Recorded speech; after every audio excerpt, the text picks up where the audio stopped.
In given number 8, find the surface area of the object obtained by rotating x plus y squared is equal to 1, y greater than or equal to 0, and less than or equal to 3 about the x-axis. So first, we need to graph x plus y squared is equal to 1. So this is the graph. Like that. So this is 3 and 1, where r is equal to y. So we need to use the formula for surface area. From A to B is equal to 2 pi r square root of 1 plus dy all over dx squared.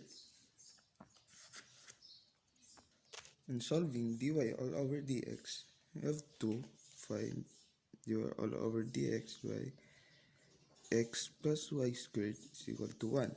So it becomes dx plus 2y dy is equal to 0. And then add negative dx, so it becomes 2y dy is equal to negative dx. Divide both sides by dy.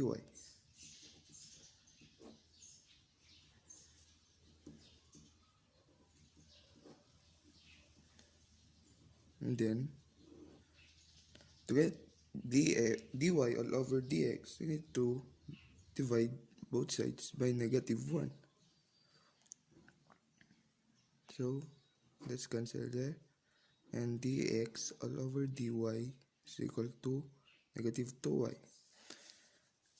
This is dx all over dy, so we have to get dy all over dx by negative 1 all over 2y. Then squared it. Dy all over dx squared is equal to negative 1 squared is equal to positive 1. And 2y squared is just simply 2y squared. And then, let's integrate it by using the surface area formula. Substitute the value of dy all over dx squared in the formula. So, from A is equal to 1 and B is equal to 3. Or should I say 0? This is 0. Because it lies in the x-axis.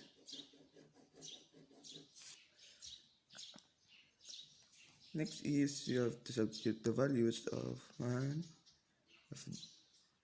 S a surface area is equal to the integral from 0 to 3 2 pi r square root of 1 plus dy all over dx squared is 1 all over 2y squared. And move 2 pi out of the integral. So 2 pi square root of the integral of from 0 to 3 r is 1 is y of the r is y, and square root of 1 plus 1 2y squared. 2 pi integral from 0 to 3 y 1 plus 1 all over 2y squared is 2y squared plus 1 all over 2y squared. So it would become 2 pi from integral from 0 to 3 y all over 2y times 4y squared plus 1. Cancel y, cancel 2. So pi integral from 0 to 3 4y squared plus 1. If we input this in calculator, you have an answer of 30.62 square units.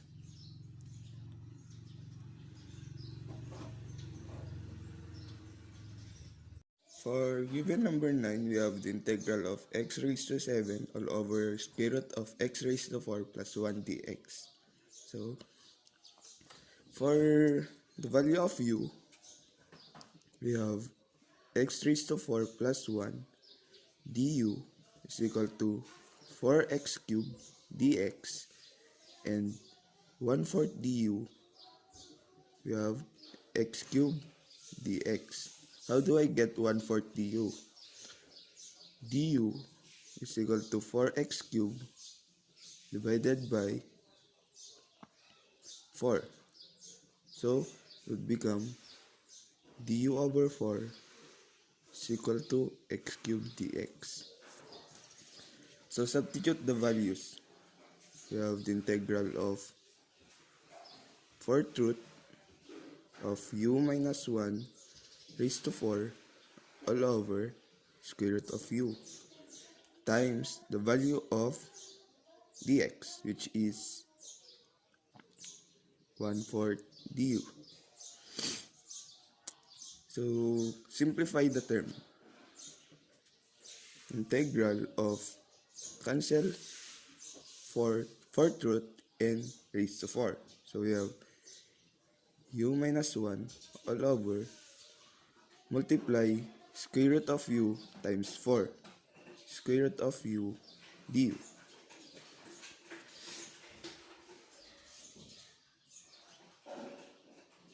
So,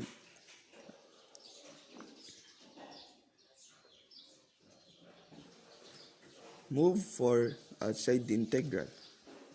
So, 1/4 integral of u minus 1 square root of u du.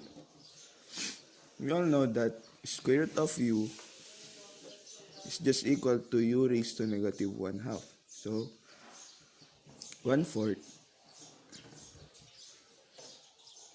u minus 1 times u raised to negative 1/2 du. Next is multiply u raised to negative 1 to u minus 1 to u raised to negative 1/2.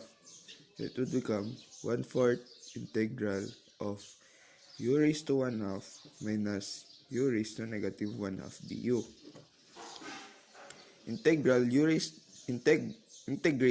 u raised to negative 1 u raised to 1/2 minus u raised to negative 1/2 equal to 1/4 integral of u raised to 1/2 dx du minus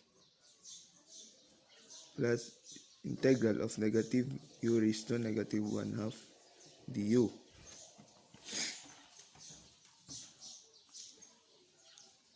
The integral of u raised to 1/2 is 2/3 u raised to 3/2 by law of exponents is equal to 1/4 2/3 u raised to 3/2 plus c minus 2u raised to 1/2 plus c.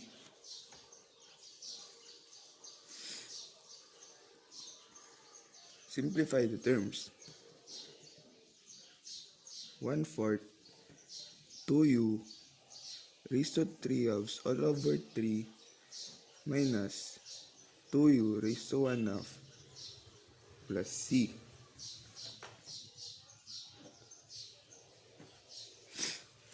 where u is equal to x plus 4 plus 1, as we said earlier. And substitute the value of u, which is x raised to 4 plus 1. 1/4 times 2 x raised to 4 plus 1 raised to 3 halves all over 3 minus 2 raised to x raised to 4 plus 1 raised to 1 half plus c.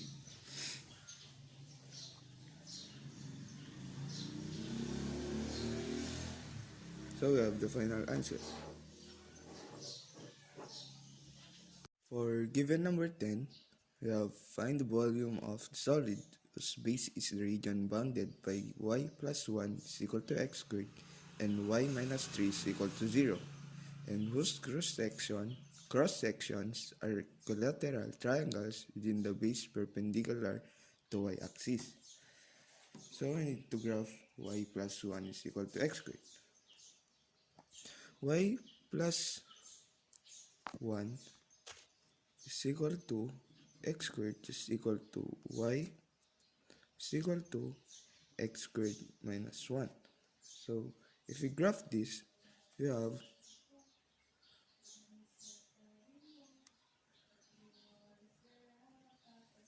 this. This is negative 1.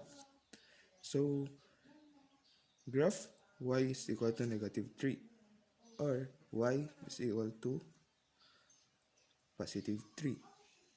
Just move negative 3 to the other side of the equation. So the graph of y is equal to 3 is, let's just say that this is 3. So we have the straight line.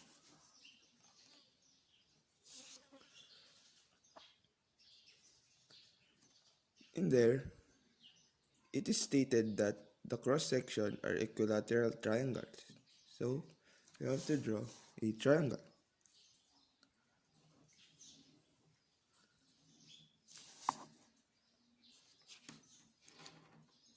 Put x and x. So for solving the volume, we need to find the area of a triangle. So area of a triangle is equal to s squared all over 4 square root of 3, where s is equal to 2x. So substitute the value of s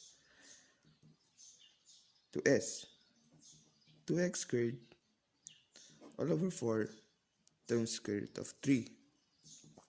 2x times 2x is equal to 4x squared divided by 4 square root of 3. Cancel 4. So x squared square root of 3. After getting the area of a triangle, let's integrate it. So it would become the integral of from negative 1, a is equal to negative 1 and b is equal to positive 3. The integral of from negative 1 to 3 of x squared square root of 3 dy. So in this, there is dy. So let's say that x is equal to y plus 1.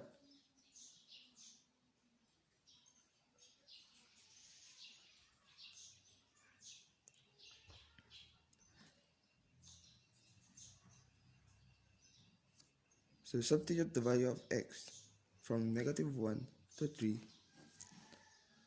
y plus 1 square root of 3 dy. X squared is equal to y plus 1.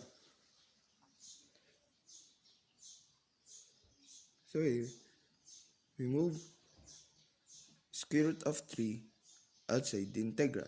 So it becomes square root of 3 integral from negative 1 to 3 of y plus 1 dy. If we input this into calculator, we have the answer of 8